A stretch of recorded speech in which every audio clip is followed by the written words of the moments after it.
Trying to find answers on the origins of hummus hasn't proved easy. It's a labyrinth of politics, history, breastfeeding and conjecture. Still, I'd like some answers. Can we discover who invented it? Can any one nation or people factually claim its origins? Or Jesus munch hummus at his Last Supper?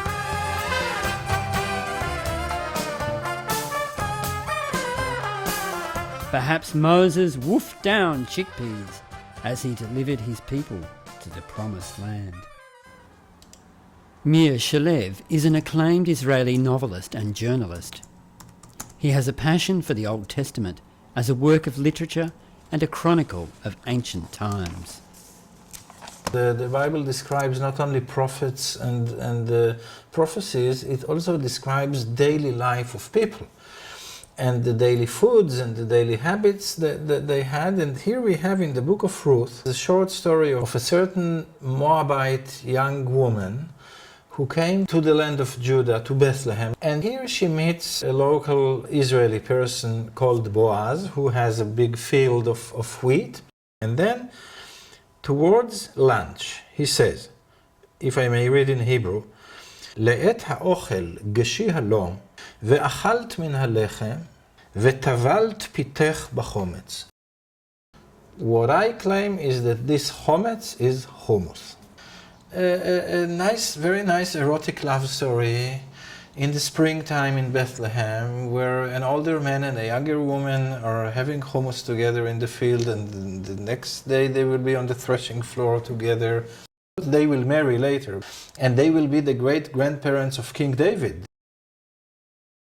I published it as an article, and the title was a little provocative. The title was, "The Hummus is Ours."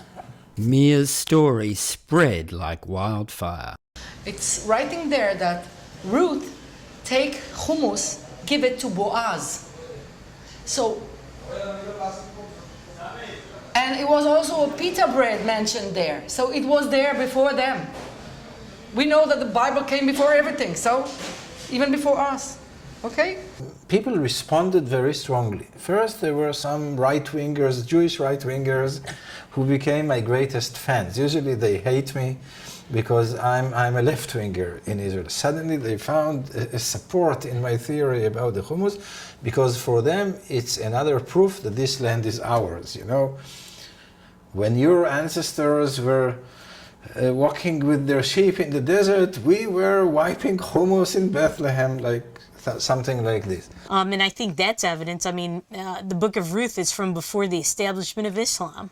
And before the establishment of Islam, a lot of these Arabs in these countries were really nomadic peoples. They didn't really invent anything. So it's become a biblical controversy. This is preposterous. Let's see what they call it. What did they call it? Chickpeas? Garbanzo beans? What? The word hummus is mentioned in the Bible because it's also a Hebrew word and because they mention chickpeas. Claudia Roden is a Jewish Egyptian food writer who lives in London. Her Middle Eastern cookbooks are a rich tapestry of recipes and history, weaving together memories and flavours. Chickpeas are extremely important, and they always were, in ancient Egypt and in what is Palestine and Greater Syria. All the parts where they have chickpeas, they formed really the most important part of the diet, because people, on the whole, the populations were poor. The peasantry was poor. It's really peasant dishes.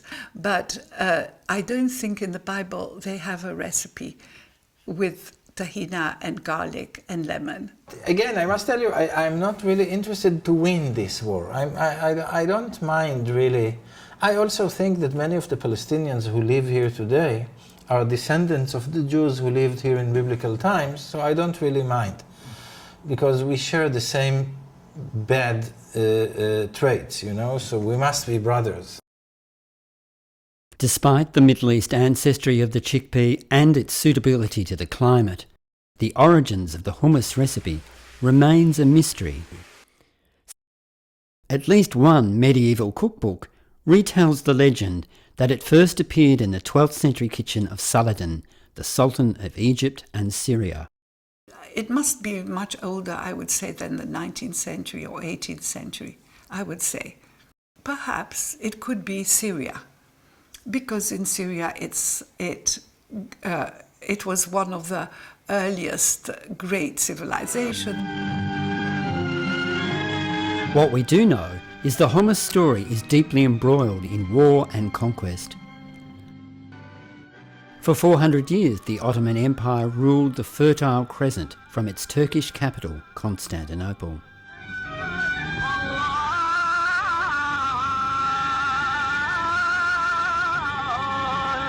After Turkey's defeat in World War I, Britain and France jointly controlled this region. The modern nation-states, with their respective claims on hummus, were forged only recently. Lebanon in 1943, Syria and Jordan 1946, and Israel in 1948. أصلاً شو اللبنانية وشو الفلسطينية وشو الأردنية يعني هي بلد واحدة كانت. الاستعمار جاء قسمها وهذه هي بلد واحدة. مش يعني أنا بنظرش الفرق بينهم. وهذه الحقيقة إنه شعب واحد هنا. It was very easy to move in those days because it was all Ottoman Empire. There were no borders. You could settle where you wanted, and people did. 3 of my grandparents came from Aleppo in Syria, and 1 came from Istanbul in Turkey.